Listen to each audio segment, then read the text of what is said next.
আসসালামু আলাইকুম।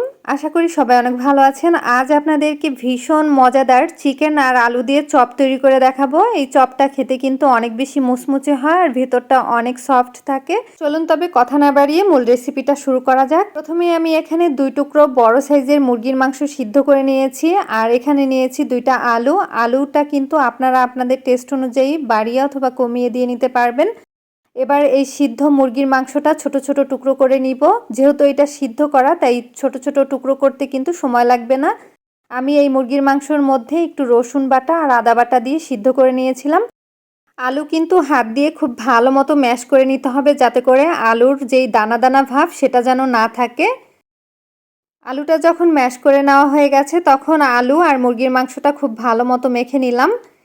1 চা চামচ দিয়ে দিলাম লবণ। চিলি ফ্লেক্স দিয়ে দিচ্ছি 1 টেবিল চামচ পরিমাণ। ঝালটা কিন্তু আপনারা আপনাদের টেস্ট অনুযায়ী বাড়িয়ে অথবা কমিয়ে দিয়ে নেবেন। চাট মশলা দিয়ে দিলাম 1/2 টেবিল চামচ আর সাথে দিয়ে দিলাম পেঁয়াজ ব্রেস্তা। এবার সব কিছু ভালো মতো মেখে নিব। আপনাদের কাছে যদি চাট মশলা না থাকে আপনারা চাইলে কিন্তু গরম মশলার গুঁড়া ব্যবহার করতে পারবেন। গরম মশলার গুঁড়া দিলেও কিন্তু খেতে ভালো লাগবে।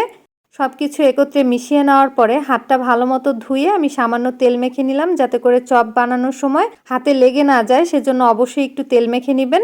এখান থেকে পরিমাণ মতো নিয়ে হাতের সাহায্যে গোল করে নিলাম। এরপরে 2 হাতের তালুতে চাপ দিয়ে আমি চপ তৈরি করে নিচ্ছি। আপনারা চাইলে যে কোনো ডিজাইন করেই কিন্তু বানিয়ে নিতে পারবেন। হাতের সাহায্যে সব সাইডগুলো সমান করে দিচ্ছি আর এভাবে করে আমি সবগুলো বানিয়ে নিব। একটা প্লেটের মধ্যে নিয়ে নিলাম। প্রতিটা চপ কিন্তু বানানো হয়ে গেছে। এবার একটা পাশে রেখে দিব। আর কোটিং করার জন্য আমি এখানে 1/2 কাপ পরিমাণ নিয়েছি বেসন। সামান্য পরিমাণ দিয়ে দিলাম লবণ, লাল মরিচের গুঁড়া 1 চা চামচ। এবার মিশিয়ে নিচ্ছি। এরপরে অল্প অল্প পানি দিয়ে একটা ব্যাটার তৈরি করে নিব। একবারে কিন্তু বেশি পানি দেওয়া যাবে না, তাহলে কিন্তু অনেক বেশি পাতলা হয়ে যাবে। তাই অল্প অল্প পানি দিয়ে এই ব্যাটারটা করে নিতে হবে।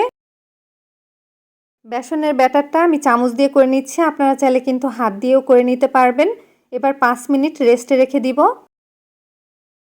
5 মিনিট পরে আমি আরেকটু ভালো মতো চামচ দিয়ে ফেটিয়ে নিচ্ছি।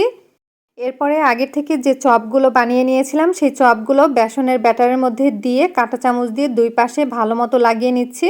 অবশ্যই চেষ্টা করবেন কাঁটা চামচ দিয়ে এই কাজটা করার জন্য, এতে করে হাতের কিন্তু কোনো ছাপ পড়বে না। পরিমাণ মতো তেল দিয়ে দিলাম আর তেলটা যখন হালকা গরম হয়ে গেছে তখন একটা একটা করে চপ দিয়ে দিচ্ছি। মিডিয়াম লো আঁচে সবগুলো ভেজে নিতে হবে। হাই আঁচে ভাজতে গেলে কিন্তু খুব দ্রুত কালার চলে আসবে আর মুচমুচে হবে না। আর মিডিয়াম লো আঁচে যদি ভেজে নেন তাহলে কিন্তু অনেক বেশি মুচমুচে হবে আর কালারটাও কিন্তু লালচে হবে। দেখুন কালারটা কিন্তু অনেকটা চেঞ্জ হয়ে গেছে। এর থেকে আর বেশি ভাজবো না। 2 পাশের কালারটা যখন এরকম লালচে হয়ে যাবে তখন আমি তেল থেকে সবগুলো চপ তুলে নিব। তেলটা খুব ভালো মতো ঝরিয়ে একটা প্লেটের মধ্যে নিয়ে নিলাম। আর এই চপগুলো কিন্তু টমেটো সস দিয়ে খেতে অনেক বেশি মজার হয়। বিকেলের নাস্তায় ঝটপট বানিয়ে খেতে পারেন অথবা বাচ্চাদের টিফিনেও বানিয়ে দিতে পারেন। আশা করছি আজকের এই ভিডিও আপনাদের ভালো লেগেছে। ভালো লাগলে অবশ্যই লাইক, কমেন্ট আর শেয়ার করতে ভুলবেন না। আবারও হাজির হব নতুন কোনো ভিডিও নিয়ে। সবাই ভালো থাকবেন, সুস্থ থাকবেন। আল্লাহ হাফেজ।